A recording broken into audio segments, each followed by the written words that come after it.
So constellations, let's get into it. If you like the music in the background, I'm going to share it with our mod team. It is just some Japanese-inspired lo-fi vibes. And let's see. Boop. There we go. The mods can share it with you. Bayer187, welcome back for 4 months. And Unprovidence, welcome back for 5. Gone Bits, how you doing? Back for 3 months. Thanks for chilling with us. And Chrysius is back for 14 months. All right. All right, so this is pretty heady stuff, you guys, when we get into constellations. So let's see if we can have ones with more visuals. Let's find out, because I know you guys like to be able to see. Here we go. Let's start simple. And then we'll get more advanced. Okay. You disagree? Wait, go back. I had seen another one. Maybe like one of these. Yeah. Or not. Never mind. All right, we're going to start simple, and we'll go from there, and we'll slowly get more and more involved. I want to do a basic overview first. Okay. You don't? No, that's fine. It's just It's just huge blocks of text is what we're looking at, you guys. Yeah. Boom! Blocks of text. Okay. I think this is okay. Sure, yeah. All right. We're going to start off with Astronomy for kids. astronomy for kids. Here we go, mods. This is the link for you, where we're starting. Re3, thanks for cheering with Nocturnal Druid. Hello, I am creepy. Welcome back. Not too creepy now. Not too creepy, please. All right, I got to put today's subject is constellations.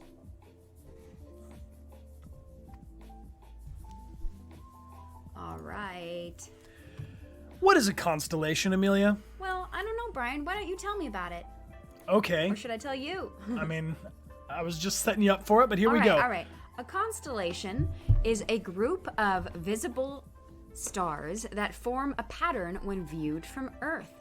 The pattern they form may take a shape of an animal, a mythological creature, a man, a woman, or an inanimate object such as a microscope, a compass, or a crown. But how many constellations are there? Funny you should ask, Amelia. The answer I have before me. The sky was divided up into 88 different constellations in 1922, and that included 48 ancient constellations listed by the Greek astronomer Ptolemy, as well as 40 new constellations. The 88 different constellations divide up the entire night sky as seen from all around the Earth. Star maps are made of the brightest stars and the patterns that they make, which give rise to the names of the constellations. The maps of the stars represent the position of the stars as we see them from Earth. The stars in each constellation may not be close to each other at all. Some of them are bright because they are close to Earth, while others are bright because they are very large stars.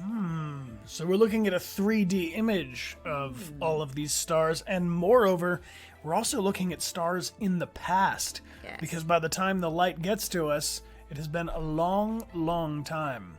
Yo, Bubble Bambi, thank you for the gift. Happy birthday to you. Hey, happy birthday, Bubble. Good to see you. And Soft Paws, what it is. How you doing? Thank you for the gift sub to Kalili. And I see Lisa's back for 14 months, and Dilger with a gift sub to the Terminator. Yeah. Yo, thank you very much. We appreciate you guys. Here we go. Hemispheres and seasons. Well, this ties in nicely to anybody who is curious about the equinox. Not all of the constellations are visible from any one point on Earth. The star maps are typically divided into maps of northern hemisphere and maps of the southern hemisphere. The season of the year can also affect what constellations are visible from where you are located on Earth. So, this is a pop quiz. Northern hemisphere or southern hemisphere? Where are you located in the world? Let's find out, because we have completely different sets of constellations. Type number 1, if you live in the northern hemisphere, which means you live above or north of the equator. And the southern hemisphere, if you live south of the equator. We here live north of the equator. But just barely. Just barely. We are in the southern part of the northern hemisphere. Smiling Roses, welcome back. And thank you for the gift sub to Magnus Berger. Appreciate you. And Ellie Adventure, thank you for the big cheers. Mar Mary is here with a Twitch baby, which means... Raise it up right. Teach it to vote. Oh, voting. What an interesting moment. We can plug exclamation point voter in the chat. Please, for real though, guys, like, please vote. Please vote. Cellular, thank you for the gift sub to Shadow Radio. Wow. What Okay, up? so only 5.6% of people here live in the southern hemisphere right now. Wow. Whoa. All right. All right, so let's look at some famous constellations. Who's this one? This is Orion, one of the most visible constellations. Because of its location, it can be seen throughout the world. Orion is named after a hunter from Greek mythology. Its brightest stars are Betelgeuse. Beetlejuice. Oh, Betelgeuse. For real though. Betelgeuse and Rigel. Beetlejuice. Okay. So, who here can see Orion and his belt Has anyone seen Orion up in the sky? from where they live? We can see it sometimes. Sometimes, but a lot of times light pollution will impact how many stars you can see. So the brighter it is on the ground, the harder it is to see anything up in the air. Yeah, I can usually just see his belt, and that's it. Yup. Hey, So a Dork, welcome back for 8 months. Appreciate you being here. Thank you for your company. And Giselle, welcome and thanks for subscribing. Okay. Here's so- Ursa Major. Ursa Major is visible in the northern hemisphere. It means the large bear in Latin. The Big Dipper is part of Ursa Major's constellation. The Big Dipper is often used as a way to find the direction north. I know the Big Dipper. Well, let's find it. Here it is. Bum, bum, bum, bum, bum, bum. Yes. It's the tail and the bum, bum, behind. bum. Right there. The tail and the behind of this large bear. While Ursa Minor means smaller bear in Latin, and it is located near Ursa Major and also has the pattern of a small ladle called the Little Dipper as part of its larger pattern. Oh. So these two stars of the Big Dipper point to the tail of Ursa Minor and Polaris, the North Star, which is just here. So if you guys ever trying to go more north from your northern hemisphere, check it out. This is the way. So, if you're curious, maybe tonight you can go outside and look up in the sky and see if you can find either Orion's belt or the Big Dipper or the Little Dipper or the North Star, perhaps. Yeah, or yourself. Yeah. There's a likelihood that some of you could even look out the window right now. If you're as far away as Russia, for instance, maybe you can see the night sky as we speak. Then we have Draco. The constellation can be viewed in the northern hemisphere, and it means dragon in Latin. One of 48 ancient constellations. Looks like this. Looks like a dragon. Yes, it does. Fair enough. And the Pegasus constellation is named after the flying horse by the same name from Greek mythology. It can be seen from the northern sky. And here we talked about the zodiac on another stream. The zodiac constellations are constellations that are located within a band that is about 20 degrees wide in the sky. This band is considered special because it is the band where the sun, the moon, and the planets all move. There are 13 zodiac constellations. 12 of these are used as a sign for the zodiac calendar and astrology. Cumberoil, thanks for the cheers. Hello. Good day/night to everyone. Hello to you. So the 13 zodiac constellations. Amelia, do you recognize these ones? Yes, except for the last one. That's a new one. Ooh. Yeah. Who is this? Ophiuchus. Ophiuchus. Never heard of him. Let's look it up, shall we? Yeah.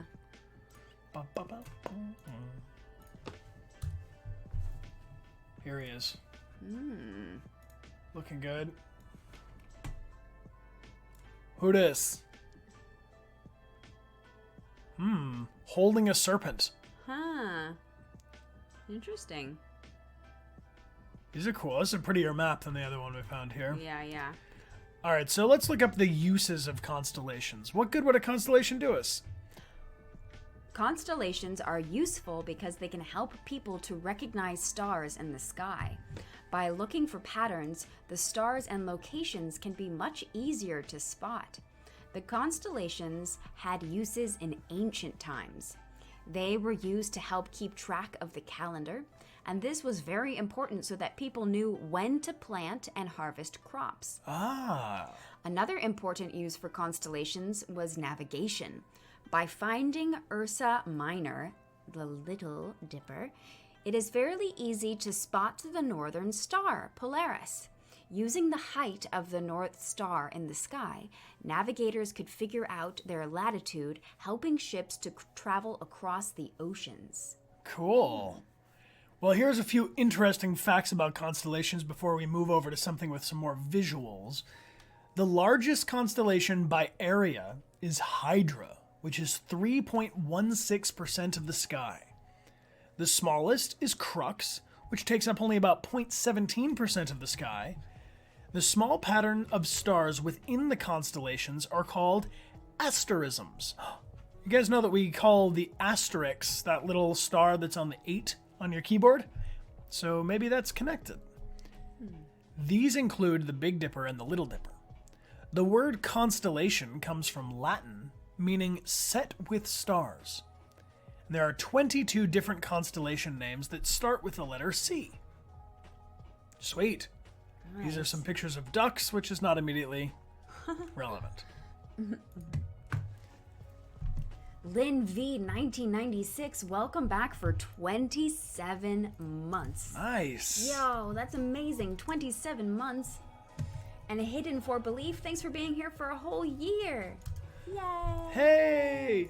Shear's Gemini's back for 18 months with their red heart. Thank you for chilling with us.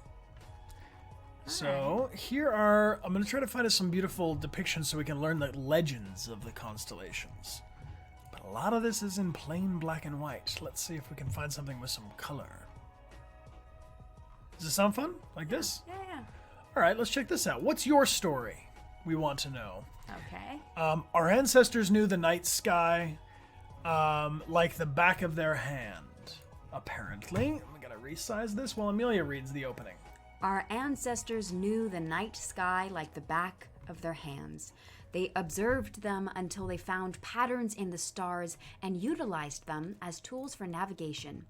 They embedded the fabric of their beliefs and culture into the sky by projecting their heroes and symbols onto stars and made the very first constellations. It was the Greek philosopher Ptolemy. Yep, I think it's Ptolemy in the 2nd century, who first identified and listed 48 constellations. His notes were used for centuries and set a benchmark in astronomy.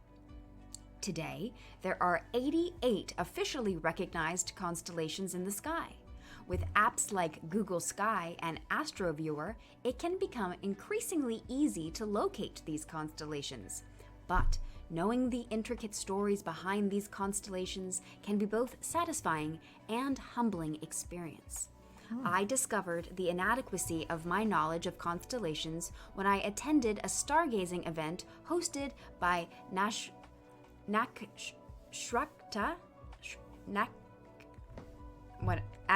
NITT. To remedy this, I've compiled a list of my favorite constellations and have included the mythology behind them. Why, thank you. Sweet. Cosmic Nebula, thank you for the gift sub to Asuna. And Fire Crystal, appreciate yours as well. I see Queenie is back for 10 months. Yo, and Deviant Lady for 6. Hello, hello. And Aegis Islet, welcome back for 2 months. Hope I said that right. Probably didn't. Andromeda, Perseus, and Cassiopeia. The king Cephas and Queen Cassiopeia of Ethiopia had a beautiful daughter named Andromeda. The vain Queen Cassiopeia, whose boastfulness knew no bounds, claimed that her daughter was more beautiful than even the sea nymphs. Upon hearing this, the sea god Poseidon threatened to unleash a flood of and monsters to Ethiopia. In order to save the kingdom, Andromeda was sacrificed and chained to a sea cliff to be devoured by the monster. That sucks. That does. But don't be too boastful about how but great you are, really. That was her daughter, so it's like her mom put her in that weird situation. That sucks, yo. Perseus, who was sailing by, was captivated by the frail beauty. In return for her parents' permission to marry Andromeda, Perseus killed the beast and joyously claimed his bride. Athena placed Andromeda in the skies next to Perseus. Poseidon also placed Cassiopeia in the heavens on her throne, where she hangs upside down half of the year as a punishment for her sins. Wow. So there they are, all three of them. Well.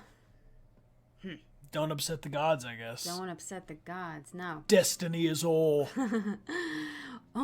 Orion and Scorpius. The king Orion was the son of a poor shepherd called Hyrieus. We'll call him Harry. Harry.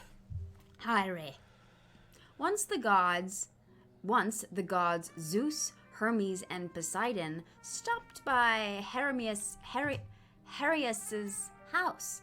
Hyrieus was unaware that his guests were gods, but was so generous with his guests that he killed the only animal he had, an ox, to feed them. Oh. The gods rewarded Hyrieus's generosity by granting him a wish. He desired a child. The gods told him to bury the hide of the bull he had sacrificed for them, and after 9 months, a boy will be born. The child grew into a very handsome and strong man. He was such a good hunter that he was hired by the king Onipion. He was an Italian king. Yes.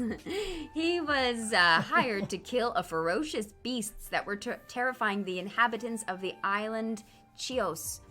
Orion promised to kill all wild animals on the earth. No, don't do that. But the goddess Gaia, the mother of all animals, was not pleased. Well, yeah, because don't do that. So to retaliate. To retaliate, Gaia set an enormous scorpion on Orion. Orion soon realized that his strength and sword were useless against the mighty beast. He tried to escape, but the scorpion stung him to death. To death? As a reward, Gaia placed the scorpion in the sky as a constellation which appears to constantly chase after Orion, whose figure was placed among the stars. Ooh. How'd you like to be chased by a gigantic scorpion for all of history? Yikes. Cotton Connor, welcome back 19 months. Grateful to see you. Orion is usually easy to find because of his belt, consisting of the 3 stars, and they're very bright. Yeah, you don't want to kill all the beasts because it's their world too. Yeah, don't get cocky, Orion. Don't get cocky, yeah. Ursa Major and Ursa Minor. Zeus was smitten for a young nymph named Callisto. Hera, Zeus's wife, was jealous and transformed Callisto into a bear. In animal form, Callisto encountered her son, Arcas. As she raised her arms to embrace him, Arcas feared that the bear was trying to attack him. Being the man that he was inclined to shoot the bear. In order to prevent this, Zeus turned Arcas into a bear as well, and grabbed the bears by their tails and flung them into the safety of the sky. What? The mother, Ursa Major, can be seen along with her son, Ursa Minor, permanently in the night sky. Whoa. This constellation is relatively easy to find. It includes the well-known Little and Big Dipper. The Ursa Minor includes Polaris, the North Star at the end of the bear's tail. Here they are. Oh. That explains why he's upside down, I guess, as he was flung by the tail. By the tail. It's like, don't shoot, that's your mother. Yeah. Man. Well, Zeus was, pretty much like a horrible adulterer for his entire existence. So he got himself into lots of situations. And I don't think it's fair to say that Hera was jealous. I think Hera was his wife. Yeah. And he was smitten with a young nymph. Who was not his wife. Just saying. Yeah, so basically, it's not Hera's fault. It's not Hera's fault that Zeus is being a dickbag.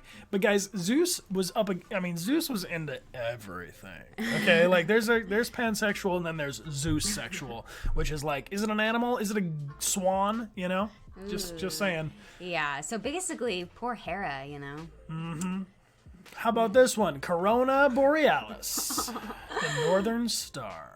Minos, the second king of Crete, had a great labyrinth built to confine the ferocious Minotaur. The maze was so complex and confusing that even the designer, I think it's Daedalus. Daedalus, was almost unable to find his way back to the entrance. Each year, King Minos exacted, as part of his tribute from Athens, 12 of the most handsome or beautiful people to be placed in the labyrinth as food for the monster. That sucks. That does suck. Ugh. But there is a solution to this. Yes, because in the third group to be selected was Theseus, king of Athens. Minos' daughter, Ariadne fell in love with Theseus and offered to help him if he would take her away with him when she escaped. He agreed. She gave him a ball of magical thread to unwind while he was in the labyrinth so that when he killed the Minotaur, he could follow the thread and find his way out again. Theseus attacked and killed the terrible monster and then followed the magical thread and was able to find his way out of the labyrinth. Clever. Theseus sailed away from Crete, taking Ariadne with him, and went to the island of Naxos, where he deserted. What? Why? Why do you do this? And sailed home? Ariadne had nowhere to go and was extremely sad, of course, when Dionysus, the god of wine and parties, came to her aid. It's me! Dionysus fell in love with the beautiful Ariadne and treated her with the great tenderness. He had a crown made for her with each of the 7 most beautiful jewels to be found mounted in it. When Ariadne died, Zeus placed her crown in the sky and changed the 7 jewels to 7 stars, which still can be seen today as the constellation Corona Borealis, Adriana's crown. There it is. Oh, man. 7 beautiful gems. Well, thank goodness that Dionysus was there, because that sucks.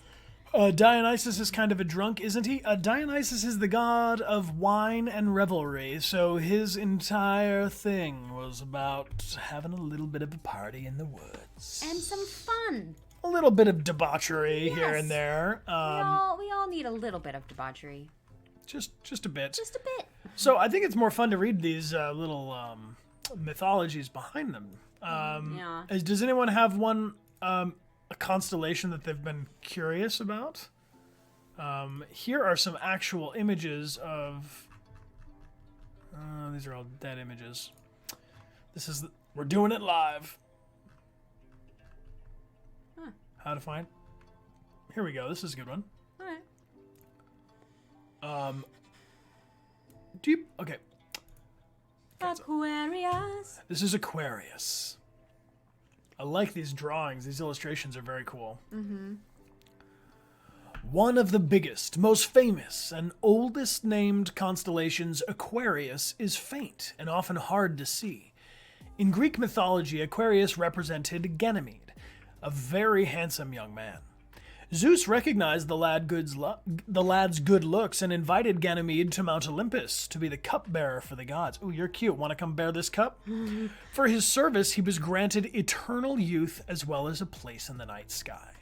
Oh, that's a nice bonus. That's nice. That's nice of him. Look, everyone say hi. Hi, Aquarius. You're looking good, Aquarius. Want to come hang out with the gods? Aquarius.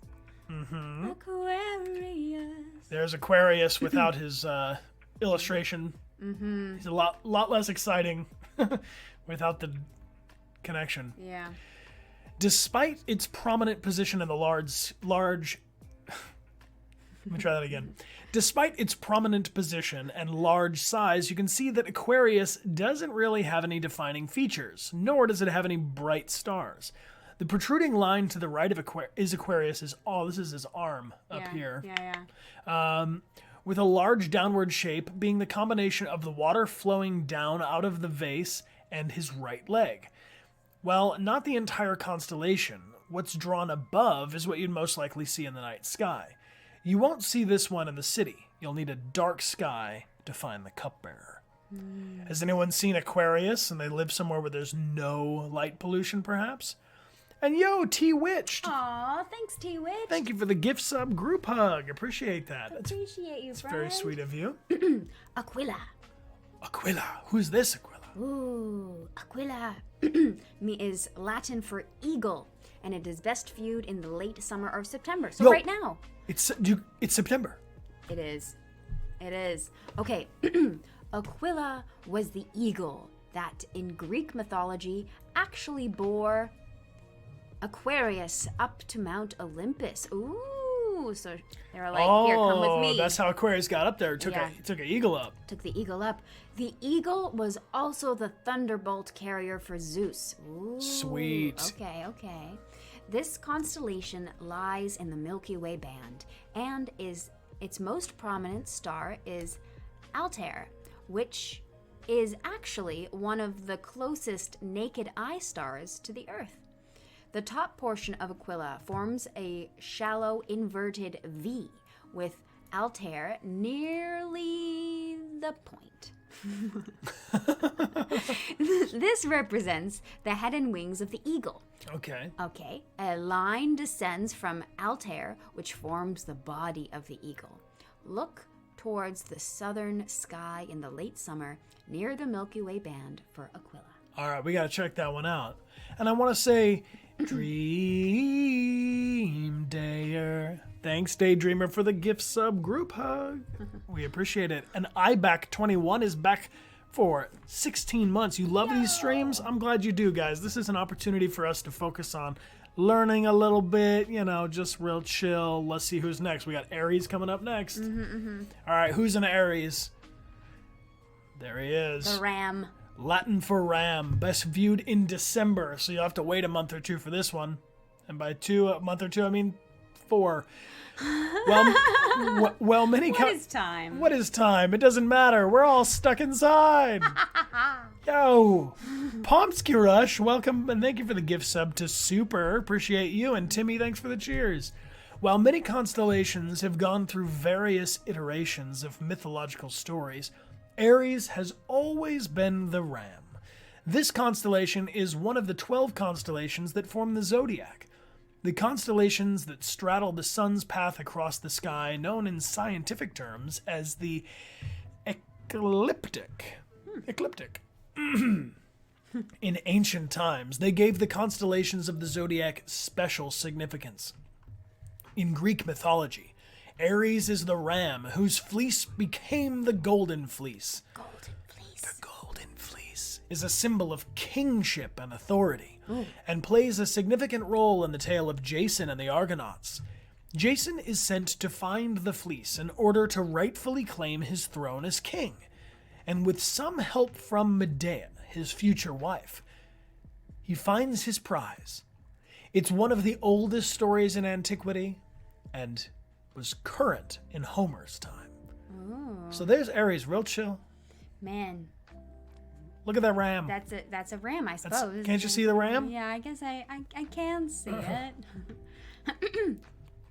Aries is formed by just 4, sometimes 5 visible stars, which create a line from the ram's head to the lowest point of the image above, down here, and down its back. Hamal is the largest and most visible star and is classified as an orange giant. Canis Major. Ooh. Oh. Look at this dog. That is a dog.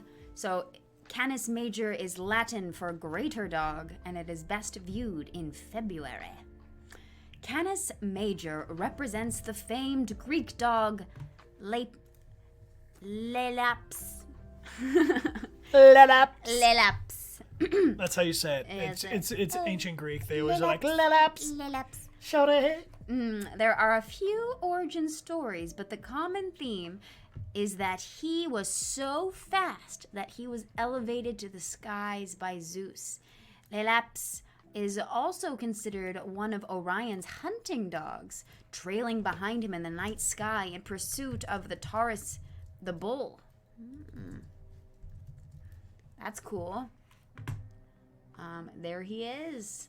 That does look a little bit like a dog. Looks more like a dog than the other one. Looks like a... looks more like a dog than the ram.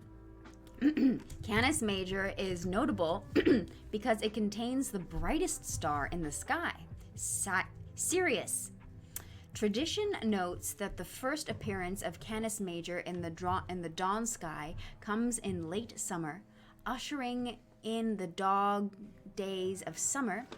In the night sky, it almost looks like a stick figure, with Sirius at the head and another bright star, Adhara, at the rear. Cassiopeia. No Latin meaning. It's the name of the queen in Greek mythology, and it's best viewed in November. Cassiopeia in Greek mythology was a vain queen who often boasted about her beauty, and we learned about her. And her daughter. She was the mother of Princess Andromeda and got herself in some real deep ish. She was banned to the sky for all to gawk at for saying that her daughter's beauty rivaled the sea nymphs. Poseidon doesn't like that kind of thing because those are his daughters now. Yeah. With its distinctive W shape formed by 5 bright stars, Cassiopeia is one of the most easily recognized constellations in the night sky come fall and early winter.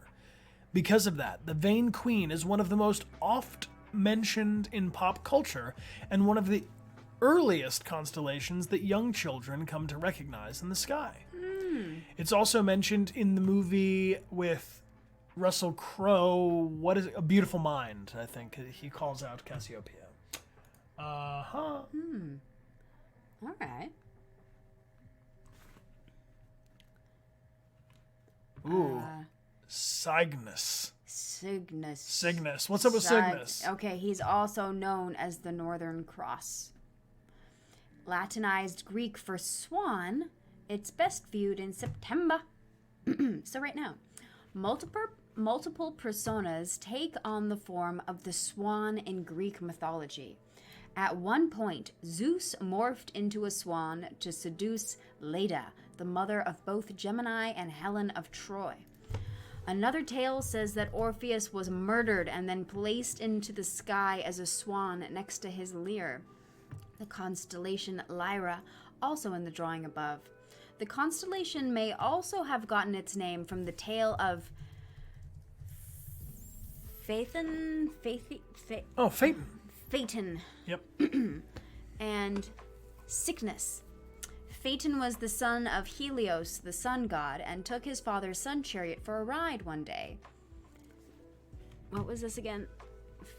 Phaeton? Phaeton. Yeah, okay. Phaeton. Who, fun fact, I did a play called Metamorphosis with our buddy Ben Levin, who you all know as the Grasshopper, and he played that Phaeton. Okay.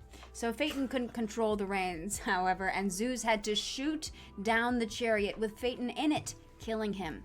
Phaeton's brother, Cygnus, now spelled Cygnus, spent many a day grieving and collecting the bones, which so touched the gods that they turned him into a swan and gave him a place in the sky.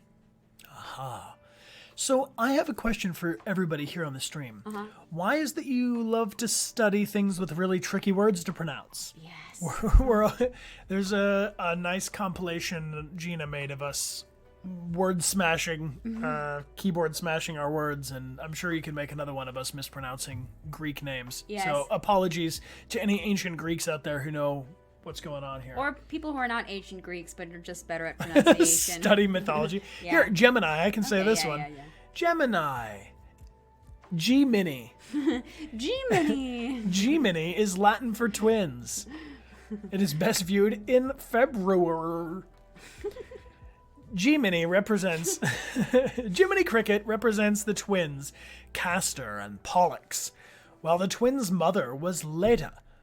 Castor's father was a mortal king of Sparta, while Pollux' father was King Zeus. Oh, King Zeus, here he is again. He seduced Leda in the form of a swan, remember? Which is also super weird. These stories tend to all tie together. And when Castor was killed, the immortal Pollux begged Zeus to give Castor immortality, which he did by placing the brothers in the night sky for all time. Gemini. Yeah. Look at that.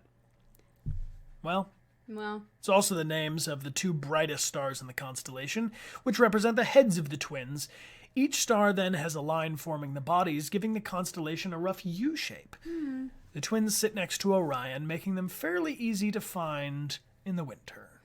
Knock and Bolt, welcome back for 13 months. woohoo! Never forget how amazing y'all are. All right, y'all? Just so you know, you're amazing. Leo, Leo. Leo. Leo, no! Oh my god. Leo! Leo is Latin for lion, and it is best viewed in April. Leo has been a great lion in the night sky across almost all mythological traditions. In Greek lore, Leo is a monstrous lion that was killed by Hercules as part of his 12 labors. The lion could not be killed by mortal weapons, as its fur was impervious to attack, and its claws sharper than any human sword. Oh.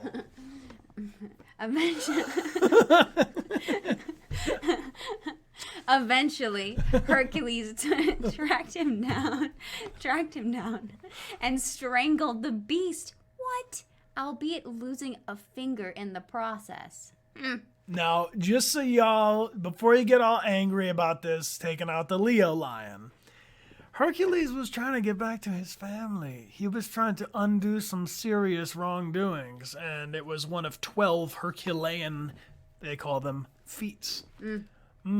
I love when the music in the background just stops. Really makes me feel comfortable. Because Leo looks somewhat like its namesake, it's the easiest constellation in the zodiac to find. A distinctive backwards question mark forms the head and chest and then moves to the left to form a triangle. Hook. You guys see it there? Yeah. It's pretty good. All right. Okay. Lyra, the swan. It's Latin for lyre and best viewed in August. Lyra is associated with the myth of Orpheus, the great musician. Do you remember him from earlier? Yeah. Orpheus was given the harp by Apollo, and it is said that his music was more beautiful than that of any mortal man. His music could soothe anger and breathe joy to weary hearts. Wandering the land in depression after his wife died, he was killed and his lyre, his harp, was thrown into the river. Zeus sent an eagle to retrieve the lyre, and it was then that he placed it in the night sky. There it is. Yeah. You guys can see a little tiny lyre. Lyra sort of forms a lopsided square with the tail to its brightest star, Vega, which is one of the brightest stars in the sky. It is small and almost directly overhead in the summer months, but bright Vega makes it fairly easy to find. Here's our guy Orion. Orion, like a sad lion. Yeah, look at that saggy lion. Yes, the mythological Greek hunter. Orion is one of the largest and most recognizable of the constellations. It is viewable around the world and has been mentioned by Homer, Virgil, and even the Bible, making it perhaps the most famous constellation. Orion was a massive, supernaturally gifted hunter who was the son of Poseidon. It was said that he regularly hunted with Artemis, the goddess of the hunt. Who's super cool, by the way. If you don't know about Artemis, get on it. On the island of Crete, and that he was killed either by her bow or by the sting of the great scorpion, who later became the constellation Scorpius. Well, yeah, because Orion got a little cocky and he's like, I'm gonna kill all the beasts. And Artemis was like, no, you're not. And here is a giant scorpion who's going to kill you. Amelia likes it when characters in mythology get their due, right? Yes. Well, of course, it's satisfying. Orion's belt of 3 stars is the easiest to find, with Rigel at the bottom right, Betelgeuse at the top left, and being the brightest 2 individual stars. The other 2 corners form a rough quadrangle with his head and bow with sometimes visible. It's got to be his bow. Whatever. Come on, we got to get the 3-letter words right. Pisces, this is mine. Here we are. Where's my March babies at? Why are your fish tied together, Bryan? Look, fish get tied. That shit'll happen. What? Number 11, Latin for fish, the plural fish, best viewed in November. The 2 fish of the sky represent Aphrodite and her son Eros, who turned themselves into fish and tied themselves together with rope in order to escape Typhon, the largest and most vile monster in all of Greek mythology. So they didn't want to get lost. There's a lot of fish in the sea, as they say. So I was like, Mom, I'm going this way. And she's like, I'm going this way. And they're like tied up and there they go. Then they can stay together. Oh. Look, here they are. 2 fish tied together. 2 fish looking in opposite directions. That's me. It's not likely you'll find Pisces in the middle of a city, as none of its individual stars are really worth noting or particularly bright. It forms a large V, with the right fish forming a small O on the end, and the left fish forming a small triangle at the end. And the image above doesn't connect the dots, but you get the idea. So, Pisces, Pisces is my water star sign for being born in March. So I think end of February, beginning of March is Pisces. The Scorpius. Here's your Scorpion friend, Amelia. You want to tell us about Scorpio? Yeah. Why? Because I am a Scorpio. She's a Scorpio, guys. Double Scorpio. Double Scorpio, so you know I'm in for it. Okay, take me down. Yes! All right, best viewed in July. There are a variety of myths associated with the scorpion, almost all of them involving Orion the hunter. Orion once boasted that he could kill all the animals on the earth. We heard about that. Then he encountered the scorpion, and after a long, fierce fight, Orion was defeated. It was such a hard-fought battle that it caught the eye of Zeus, and the scorpion was raised to the night sky for all of eternity. Yo, and real quick, I just want to shout out to my mother, who's tuning into the stream right now. Merrily. Hi, Mom. I love you. Thanks for being here with us. All right. Okay. Let's learn about Taurus. Taurus is large and a prominent fixture in the winter sky. As one of the oldest recognized constellations, it has mythologies dating back to the early Bronze Age. There are several Greek myths involving Taurus. 2 of them include Zeus, who either distinguished himself as a bull or disguised himself.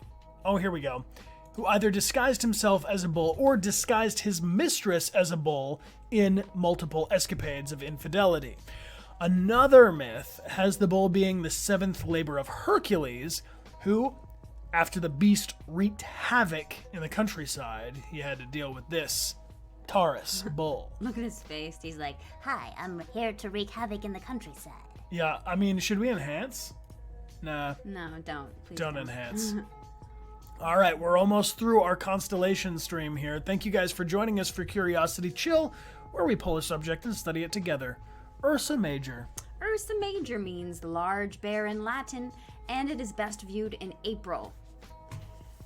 The Big Dipper is popularly thought of as a constellation itself, but it is in fact an asterism within the constellation of Ursa Major. It is said to be the most universally recognized star pattern, partially because it's always visible in the northern hemisphere. It has great significance in the mythologies of multiple cultures around the world. Right on. So we That's learned cool. about this tale of them getting flung up there by their tail to stay in the sky. Ursa Minor and Ursa Major. And that's it. We did it, you guys. We went through some of the most recognizable constellations in the universe. All right, you know what that means, everybody? It's time for your pop quiz. Here's how pop quiz works on this channel. All you have to do is type one thing that you learned today. Just one. That's all I need from you. Just type one thing that you learned, share it with the class. We'll shout them on out and see what is, as they say, good. So, Juma Crow, welcome back for 2 months. Thank you so much for hanging out with us and chilling with these curiosity streams. Thanks for the love, y'all. Okay. You learned where the word constellation comes from. There you go. You want the Scorpio won against Orion, yes. Mm-hmm. That Ursa Major is the most visible constellation. Zeus got around. That is a fact. Zeus, a lot of people know that Zeus got around. Zeus was a creep. Yeah, a little bit of a creep. Super creep. Super creepy. No one man should have all that power, you know? The constellations, there are constellations of each zodiac sign. Yes, Greek mythology is a little batshit crazy. That's true too. Gemini is the actual pronunciation, not Gemini. Yes, right. It's not pronounced Gemini. Make sure you tell everyone that it's Gemini. Ursa Major is literally a mama bear. That's right. If you got some mama bear vibes, you got that Ursa Major. Yeah, how the scorpion made its mark on Orion. And the constellations are visible at different times throughout the year. Yes, that is true. And from different hemispheres. Yep. And how they're connected to mythology. Yep. Yo, I like this, you guys. Amelia's a double scorpion. Yes. Betelgeuse is the name of a star. Yeah, I had no idea. That's right. I had no idea. And it's one of the brightest stars in Orion's belt. That Orion is being chased by a Scorpio for all of eternity. Yeah. Yes, and asterisms, the smaller signs or stars inside of larger constellations. That Greek names are hard to pronounce. Yes. Very true. That the Leo constellation looks a little more like a duck than a lion. That's valid. People use the stars as a calendar and for navigation. Yes. Super cool.